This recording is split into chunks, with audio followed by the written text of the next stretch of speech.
नाज़रीन welcome back. नाज़रीन break से पहले बात हो रही थी पीटीआई और हुकूमत की मुज़ाकरात के हवाले से। तो पीटीआई की तरफ से एक डेडलाइन भी दी गई है, तो इसी हवाले से बातचीत हो रही थी कि इन मुज़ाकरात के जो मुस्बत नताइज है वो कब तक बरामद हो सकते हैं। प्रोग्राम का सिलसिला आगे बढ़ाते हैं और एक और न्यूज़ आइटम पे हम गुफ्तगू करेंगे कि पाकिस्तान कोस्टल गार्ड की कार्रवाई 2 माह में 151 गैर कानूनी तारकीन वतन गिरफ्तार कर लिए गए। और यही वाक़या 15 दिन पहले भी हुआ है। यूनान में किश्ती का जो वाक़या हुआ है उसमें पाकिस्तानी जहाँ भाग भी हुए हैं और लापता भी हुए हैं। तो पाकिस्तान में ये ह्यूमन स्मगलिंग का एक मसला चला हुआ है, ह्यूमन ट्रैफिकिंग का मसला चला हुआ है। और ये इसमें आज इस वक्त सूरत हाल इतनी ख़राब हो चुकी है कि पाकिस्तान में हर नौजवान है वो मुल्क से फ़रार चाहता है। अब वो रोज़गार के लिए फ़रार चाहता है या उनके दिमाग में ये बात डाल दी गई है कि हर नौजवान यहाँ से पढ़ने लिखने के बावजूद यहाँ पे पाकिस्तान के अंदर काम करने को तवज्जो नहीं देता और फिर वालदैन को किसी न किसी तरीके से मजबूर करके कर्ज उठा के गैर कानूनी हैंडलर्स के आगे चढ़ जाता है और वो उनको फंसा देते हैं। फिर इसी तरह रास्ते में बाज़ औक़ात खुदा न खास्ता बच्चों की जो लाशें वापस आती हैं। और यही जो कोस्टल गार्ड ने भी कार्रवाई की है। तो डॉक्टर नईम मसूद साहब, पाकिस्तान में ये क्या सूरत हाल पैदा हो गई है कि हमारे जो मुस्तकबिल है, हमारा नौजवान है जो तादाद में भी बहुत ज़्यादा है, ये अपने मुल्क में क्यों मुतमिन नहीं है? आप देखें, हम दूसरे या तीसरे नंबर पे हैं जो हमारे पास एक वर्थ मौजूद है नौजवानों की। उसमें अनपढ़ भी हैं, उसमें पढ़े लिखे भी हैं। जो बड़ी एनर्जेटिक नौजवानों की एक अवस्था है वो है आप 13 से लेके 17-18 साल की एज के। ओवरऑल अबव 60% में से ये मोर देन 25% है। लेकिन सईद अलवी, एक बात से मैं एग्री नहीं करता। ना तो पाकिस्तान में कोई इतने मसाइल हैं कि भागा जाए। अच्छा, फ़र्ज़ करें मुआशी हालत ख़राब है, फ़र्ज़ करें आपको नौकरी नहीं मिल रही, तो क्या आप कानून को हाथ में ले लेंगे?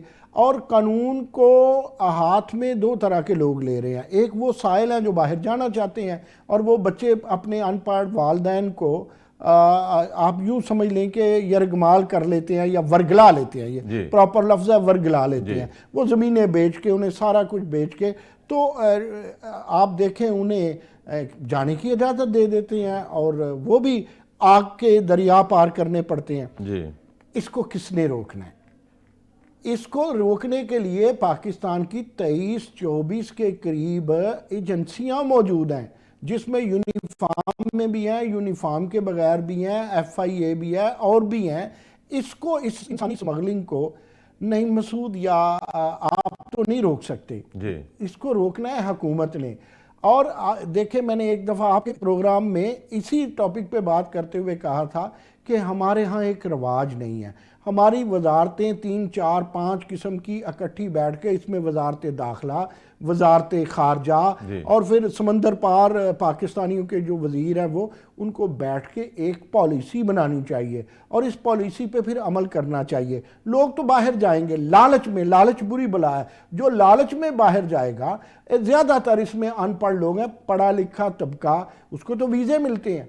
नौजवान तो हर मुल्क को चाहिए। मैं और आप अमेरिका के लिए अप्लाई करें या UK के लिए, मुमकिन है मुश्किल हो, लेकिन जब एक नौजवान जाएगा, पढ़ने के लिए जाएगा, तो वो तो चाहेंगे हमारे मुल्क में आए। उन्हें तो बिल्कुल ही, ये मैं उन्हें रिक्वेस्ट करूंगा, उन्हें तो बिल्कुल गैर कानूनी तरीका इस्तेमाल नहीं करना चाहिए। जो मेरे अनपढ़ भाई करते हैं, पता नहीं लोग इधर मेहनत क्यों नहीं करते। आप देखें, इतने बुरे UK के हालात हैं, पिछले आपने देखा इटली के हालात, यूनान के हालात। यही अट्रैक्टिव मुल्क है ना जहां लोग जाते हैं। हाँ, अमेरिका के हालात बेहतर है, लेकिन अमेरिका में भी जाके मेहनत, वो मेहनत यहाँ क्यों नहीं करते? यूनिवर्सिटियाँ एंटरप्रेन्योरशिप को परवान क्यों नहीं चढ़ाती? हमारी हुकूमतें अब लगे हुए हैं, हुकूमत भी, मुईशत भी कदरे बेहतर हुई है, लेकिन ये एक अलग थलग मामला है, सियासत से हट के। इसका खारजा और दाखिला से गहरा ताल्लुक है। वो जो कूचाओ बाजार में दफ्तर बना के बैठे हैं, कभी उम्रे के नाम पे फ्रॉड करते हैं, कभी ऑस्ट्रेलिया जाने पे, कभी स्टडी वीज़ा पे, वो जो दाव पेच सिखाते हैं, क्या इस जदीद टेक्नोलॉजी के दौर में एजेंसियों से ये बात छुपी रहती है? अगर एजेंसियों से जो बात छुपी है तो माजरत के साथ कहना पड़ेगा ये एजेंसियां फिर किस खेत की मूली हैं। जी बिल्कुल ठीक है। अच्छा डॉक्टर सईद इलाही साहब, ये जो मामला है हमारे नौजवानों के दिलों के अंदर, ये जो बाहर की रग़बत है और पाकिस्तान से वो फ़रार चाहते हैं, और फिर दूसरी तरफ हमारी एजेंसीज़ हैं जिनको पता ही नहीं चलता, हमारे नौजवान जो है वो लांचों के ज़रिए और गैर कानूनी तरीके से बाहर चले जाते हैं, गैर कानूनी हथकंडे इस्तेमाल किए जाते हैं, फिर आखिर में खुदा न खास्ता उनकी लाशें आ जाती हैं, तो इस सूरत हाल को कैसे बेहतर किया जा सकता है? अच्छा सर, इसमें दो मैं निकात पेश करना चाहूंगा। एक तो अभी मेरे दोस्त प्रोफेसर साहब जो हैं बड़े काबिल इज्जत हैं। देखिए, एजेंसीज तमाम मुल्कों में मौजूद हैं, उसके बावजूद भी जो डेवलपिंग कंट्रीज हैं उनसे इलीगल इमिग्रेशन का काम चलता रहता है। इंडिया में, बांग्लादेश में, ये जितने हमारे करीब साउथ एशिया में कंट्रीज हैं, वहां से ह्यूमन ट्रैफिकिंग और स्मगलिंग होती रहती है और बेहतर मुस्तकबिल के लिए लोग गैर कानूनी जराए इस्तेमाल करते हैं। तो उसमें किसी हद तक तो ठीक है, लेकिन सारी जिम्मेदारी हुकूमतों या एजेंसियों पर नहीं डाली जा सकती।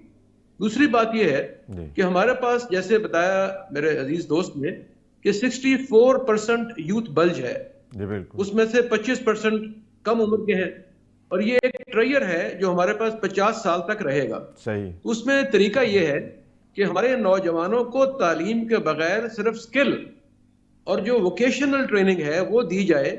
मैं अभी सऊदी अरब और दुबई होकर आया हूं, तो आप हैरान होंगे कि वहां जो मुख्तलिफ हुकूमती वज़रा थे और अहम अरकान थे, उन्होंने हमें ये कहा कि अगर आप पाकिस्तान से हमारे कोर्सेज के मुताबिक स्किल्ड वर्कर्स भेजें तो सऊदी अरब अभी फौरी तौर पर 6 लाख लोग लेने को तैयार है।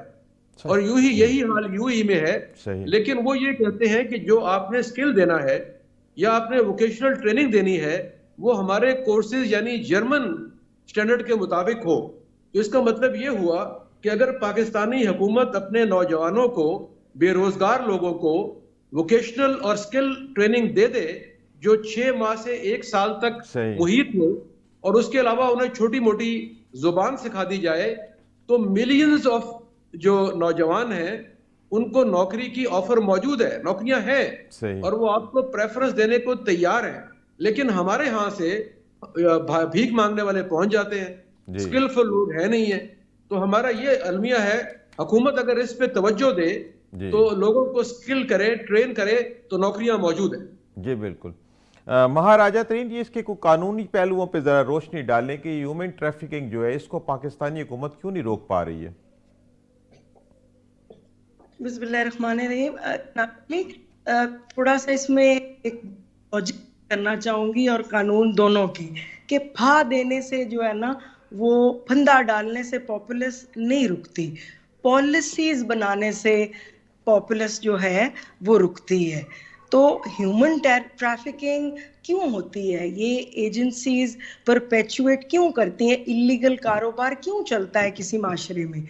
तब चलता है जब बिजनेस को परपेचुएट करने के लिए, लोगों को मैनिपुलेट करने के लिए मौके फराहम किए जाते हैं। तो मौके कौन फराहम करता है? मौके हमारी गलत पॉलिसीज की वजह से हम खुद से अपने ऊपर ये मुसीबत लेके आते हैं। अब यहाँ पे मेरे मौजूद एनालिस्ट ने बहुत जिक्र किया, सबसे इम्पोर्टेंट चीज़ जो भूल गए वो ये था कि 2024 का जो इलेक्शन हुआ उसमें 44% इलेक्टोरेट जो है हमारा, वो 35% उम्र से कम का था। यानी कि 56 मिलियन प्लस वोटर जो है आपका, वो यंग था पाकिस्तान में। ये डायनेमिक्स, ये वाइब्रेंस दुनिया में कहीं मौजूद नहीं है, लेकिन हम उन्हें चैनल नहीं कर पा रहे। वही बात आ गई ना कि फा देने की जरूरत नहीं है, कानून मौजूद है पाकिस्तान में, ह्यूमन ट्रैफिकिंग के लिए कानून भी मौजूद है, एजेंसीज भी मौजूद हैं, लेकिन उसकी इम्प्लीमेंटेशन अनफॉर्चुनेटली, क्योंकि किसी भी चीज में गवर्नमेंट वैसी गवर्नेंस में फेल हो रही है, तो इम्प्लीमेंटेशन इसी तरह इस पैराए में भी फेल हो जाती है। और जेन्युइनली जब आप बात करते हैं कि ये स्किल्ड, अभी बात कर रहे थे हमारे मौजूद मेहमान कि ये स्किल्ड नहीं है, भिखारी हम एक्सपोर्ट कर देते हैं, करते हैं भिखारी एक्सपोर्ट, लेकिन स्किल्ड इमिग्रेशन जो है पाकिस्तान में सबसे ज्यादा इंडिकेट हुई है लास्ट ईयर में। तो व्हाई आर डॉक्टर क्यों पाकिस्तान छोड़ के जाना चाहते हैं? क्योंकि मौके नहीं है।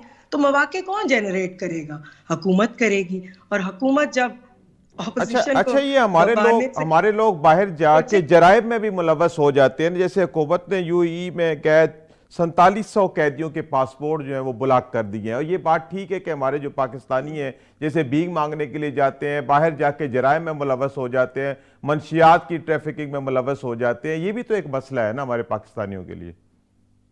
जी सिंपल सी बात है कि poverty drives you to unimaginable repercussions. और जब गुर्बत होती है, पेट की भूख होती है, तो फिर डेस्परेशन होती है। ये आप कह रहे हैं ना कि ह्यूमन ट्रैफिकिंग हो जाती है और ओवरसीज जाके जुराइम करते हैं। जनाब अली, इस धरती माँ पे जुर्म होते हैं। इस धरती माँ पाकिस्तान में लॉ एंड ऑर्डर की सिचुएशन क्रिएट होती है। तो ये सब कुछ मैनेज करने के लिए आपको पॉलिसीज लेके आनी पड़ेंगी। गुड गवर्नेंस के लिए आपको इनिशिएटिव्स लेने पड़ेंगे।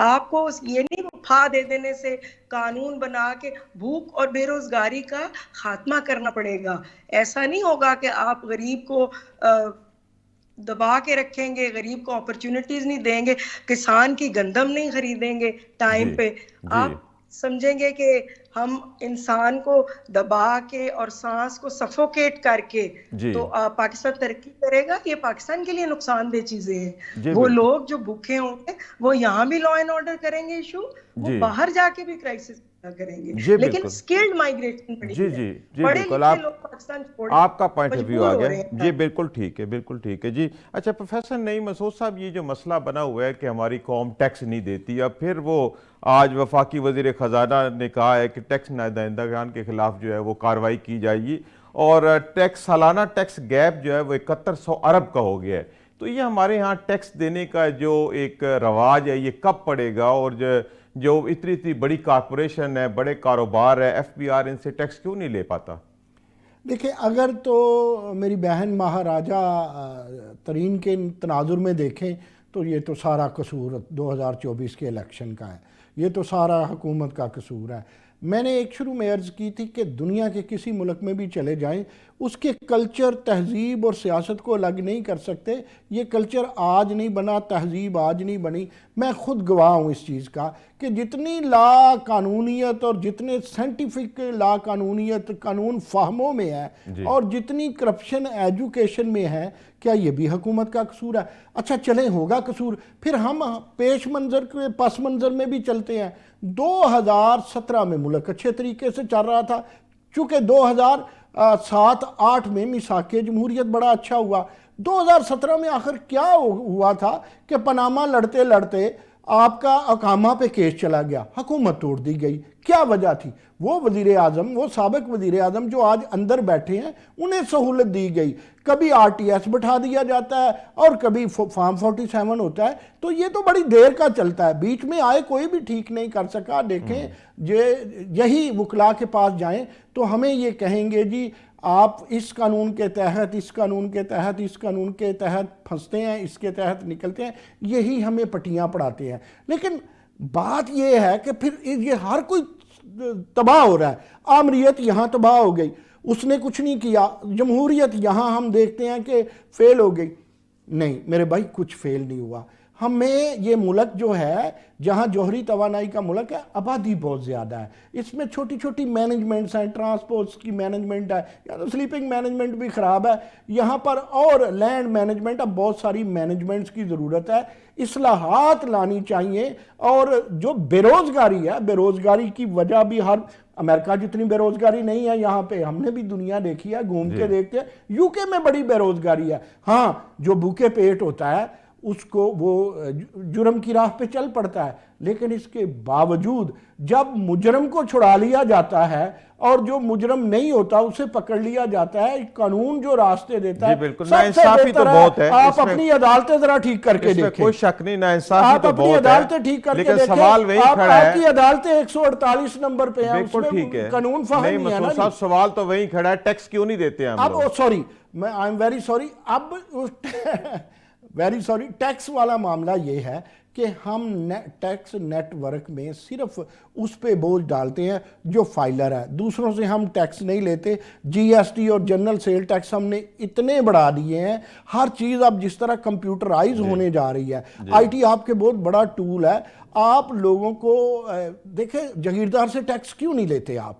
जागीरदार सिर्फ किसान नहीं है, किसान तो वो है ना जिसके पास 5, 7, 8 या 10 एकड़ है। बड़े बड़े जागीरदार हैं, मोटे मोटे उनकी जागीरें हैं, और उनसे आप नहीं लेते। फिर आपका जो टैक्स का नेटवर्क, आपके टैक्स में रिश्वत चलती है। आप अपने सारे सिस्टम को 80% लोगों को फारिग कर दें और वो उसको सिस्टम पे ले आए, जिस तरह बिजली के बिल जमा होते हैं या दूसरी चीज़ें होती हैं, सारा डाटा अब आस्ता आस्ता आ जाएगा ना। हुकूमत एक कोशिश तो कर रही है, वो सईद अलवी ये कोशिश है कि वो कहते हैं आपने कोई भी काम करना है तो आप पहले हुकूमती डाटा में आए। डॉक्टर सईद इलाही साहब, ये टैक्स का मामला है, इसके ऊपर काफ़ी चीखो पुकार हो रही है और वफाकी वज़ीर ख़जाना मोहम्मद औरंगज़ेब साहब आए दिन कहते हैं कि हमारा टैक्स हदफ पूरा नहीं हुआ, नवंबर का भी नहीं हुआ, अभी दिसंबर का भी नहीं हुआ।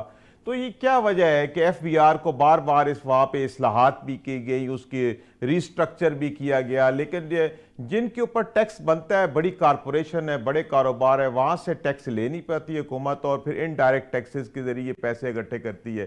तो ये मामला कैसे ठीक हो सकता है?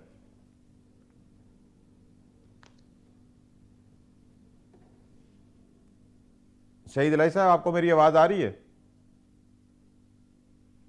सईद इलाही साहब, माइक आपका म्यूट है, आपको हमारी आवाज़ आ रही है? चले, जब तक इनसे रब्ता होता है हम बात करते हैं। महातरीन राजा, ये जो पाकिस्तान में टैक्स के मसाइल हैं, आए दिन कोई ना कोई इनडायरेक्ट टैक्स लगा दिया जाता है, कभी लेवीज लगा दी जाती हैं पेट्रोलियम के ऊपर, यूटिलिटी बिल्स के ऊपर, लेकिन जिन कारपोरेशन से टैक्स वसूल करना बनता है, जिसको डायरेक्ट टैक्स कहते हैं, एफबीआर इसमें क्यों नाकाम हो जाता है? देखिए जी, बड़े को तो बोझ के नीचे कोई नहीं लेके आता ना, पिस्ता तो छोटा ही है, पिस्ती तो अवाम ही है। लेकिन मैं यहाँ पे थोड़ा सा आपको लीगल और जो फिगर्स हैं पाकिस्तान के, वो थोड़े से ये बताना चाहूंगी कि जिस मुल्क की आबादी का 20 मिलियन लोग जो हैं वो साफ पानी मुहैया नहीं है जिनको, तो जहाँ पानी नहीं मिलता पीने के लिए और 40% बच्चे जो हैं वो स्टंटेड ग्रोथ का शिकार हों, वहां हम कहते हैं जी दूध पे टैक्स ला दो। तो फिर मतलब ऐसी पॉलिसीज को आप मुल्क में कहाँ पजीराई मिलेगी, कौन टैक्स देने को तैयार होगा? हालात तो ये है कि आईएमएफ के वो आए थे डेलीगेशन, और ये बिफोर आ गए, उन्होंने आना नेक्स्ट ईयर था, वो आए हमें छड़ी लेके, तो उन्होंने हमें झाड़ के कहा कि जी पंजाब में आपने टैक्स के लॉज नहीं बनाए, आपने सूबों में एग्रीकल्चर टैक्स नहीं लगाया, तो वो हमें आके छड़ी दिखा के तो हमसे टैक्सेशन की पॉलिसीज बनवा के गए हैं। तो इस तरह से ये हमें खुद से इंट्रोस्पेक्टिव करना पड़ेगा, हुकूमत को देखना पड़ेगा ये मामलात कि कहाँ किस नहज पे लेके हम जा रहे हैं। क्योंकि देखें, ये ट्रस्ट का गैप है, ट्रस्ट डेफिसिट है। जब अवाम समझेगी कि हमारी फलाह के लिए, अवामी फलाह के लिए जेन्युइनली गवर्नमेंट जो है वो चीज़ें बनाती है, खर्च करती है, तो फिर वो टैक्स भी देना शुरू करेंगे। वो आप वाली बात को आगे लेके चलूंगी कि इनडायरेक्ट टैक्सेशन तो है, इनडायरेक्ट टैक्स तो जो सैलरी क्लास है वो तो पिस की रह गई है। मिडिल क्लास जो बैकबोन होती है किसी भी सोसाइटी का, उसको तो हमने बोझ के नीचे टैक्स के बर्बाद करके रख दिया है, और लेकिन टैक्स रेशो नहीं बढ़ रहा आपका जीडीपी का। तो ये सोचना पड़ेगा ना हुकूमत को कि कानून साजी की जरूरत है या आपको जेन्युइनली रिफॉर्म की जरूरत है। जी बिल्कुल ठीक है। अच्छा प्रोफेसर नईम मसूद साहब, सीएम पंजाब मरियम नवाज साहिबा की तरफ से तो गुड गवर्नेंस के बहुत दावे सामने आ रहे हैं, लेकिन लाहौर में जराइम की शरह दिन ब दिन जो है वो बढ़ रही है और शहरी परेशान हो रहे हैं। तो ये हम कौन सी कोई गवर्नमेंट ऐसी आएगी, क्या कवानीन कोई नाफज होंगे, किस तरह का कोई मामला होगा कि कम से कम हम जराइम से तो हमारी जान छुटे और कम से कम बढ़े तो नहीं? दिन ब दिन ये बढ़ने की खबरें आ रही हैं। आप दुरुस्त फरमा रहे हैं। देखिए, जो मैं ऑब्ज़र्व कर रहा हूँ या मेरे जो चंद एक एनालिसिस हैं उसमें मैं देखता हूँ कि मरियम नवाज शरीफ कोशिश कर रही हैं। देखिए, उन्हें भी, वो भी अपनी बका की जंग लड़ रही हैं, इसमें कोई शक नहीं है कि पाकिस्तान तहरीक इंसाफ छाई हुई है लाहौर में भी और पूरे पंजाब में भी। जैसे तैसे भी वो वज़ीर आला बनी, उनके चचा भी वज़ीर आला रहे, अब वज़ीर आज़म है, उनके बाप भी 2 दफ़ा वज़ीर आला रहे, वज़ीर आज़म भी 2-3 दफ़ा रहे। मसला ये है कि जहाँ मेहनत कर रही हैं मरियम नवाज शरीफ, उनके साथ जब तक उनकी टीम मेहनत नहीं करेगी, टीम में सिर्फ वज़रा शामिल नहीं है, टीम में चीफ सेक्रेटरी शामिल है, टीम में आपके आईजी पंजाब शामिल है, और आईजी पंजाब का नेटवर्क आपको पता है जितना बड़ा होता है, और चीफ सेक्रेटरी का। इन सबको बैठ के सोचना चाहिए कि सिर्फ ब्यूटिफिकेशन से या सिर्फ डाटा इकट्ठा कर लेने से निज़ाम नहीं चलते, अमन नहीं चलते। आज भी बिल्कुल आप ठीक कह रहे हैं। आप जब तक लॉन्ग टर्म पॉलिसीज़ को तरजीहात को सामने ना रखें, तरजीहात ना बनाएं। और एक पता नहीं क्या बदकिस्मती है सईद अलवी हमारी कि हम रिफॉर्म्स की तरफ जाते ही नहीं जी, हैं। बिल्कुल हम हर ठीक। चीज़ के साथ मसलन जी, मैं आज कहीं बात कर रहा टाइम था, की कमी है, मेरा टाइम की कमी है। आखिरी जुमला, जी। हमें रिफॉर्म्स लाने जी, पड़ेंगे, जी। वरना ये और कोई तरीका नहीं जी है कि हम जी। जराइम से डॉक्टर बच सईद सकें। इलाही साहब, ये लाहौर में जराइम की शरह में दिन ब दिन इजाफा हो रहा है, क्या वजह हो सकती है? जी चले गए हैं। महाराजा तरीन जराइम के हवाले से यहाँ पे बात हो रही है, पंजाब में और खुसूसन लाहौर में जराइम बढ़ रहे हैं। क्विकली जरा आंसर करें इसके ऊपर, क्या वजह हो सकती है? देखें जी, सिंपल सी बात है इसमें कि वो गवर्नमेंट्स दुनिया में, आप पंजाब पाकिस्तान की बात करते हैं, मैं कहती हूँ दुनिया में वो गवर्नमेंट्स, वो गवर्नेंस में जो फेल हो जाती हैं, जिनकी जड़ें अवाम में नहीं होती, वो आप लॉ एंड ऑर्डर देख लें, किसी भी चीज में देख लें, वो काबू पा ही नहीं सकती। तो आपको ये इलेक्टोरल रिजल्ट्स ये बताएंगे कि जब आपकी पॉपुलैरिटी नहीं है, आप मेजॉरिटी में नहीं है, लोग आपको मानते ही नहीं है हुकूमत, तो जब आपको हुकूमत नहीं मानते तो फिर आपकी रिट कैसे एस्टैब्लिश होगी? सही। Writ of establishment, writ of को एस्टैब्लिश करने के लिए भी तो गवर्नमेंट को जो है ना, वो जेन्युइन होना चाहिए, डेमोक्रेटिक होना चाहिए। जड़ें, वो पॉटेड प्लांट्स जो होते हैं ना, गमले के पौधे, तो उसकी पजीराई नहीं होती। जरा हनेरी ते तेज हवा आ जाए तो उड़ जाते ने। जी बिल्कुल। जड़ें जिस दरख्त की में जी होती हैं बिल्कुल। वही जी फलदार पौधा बनता जी है। जी। महाराजा तरीन, बहुत शुक्रिया, आपने वक्त निकाला और प्रोग्राम में शामिल हुए। मैं अपने मेहमान आने गिरामी डॉक्टर सईद इलाही और प्रोफेसर नईम मसूद का भी बेहद मशकूर हूँ जिन्होंने वक्त निकाला और प्रोग्राम में शामिल हुए। नाज़रीन, अपने मेज़बान सईद अलवी को इजाज़त दीजिए। अल्लाह हाफिज़।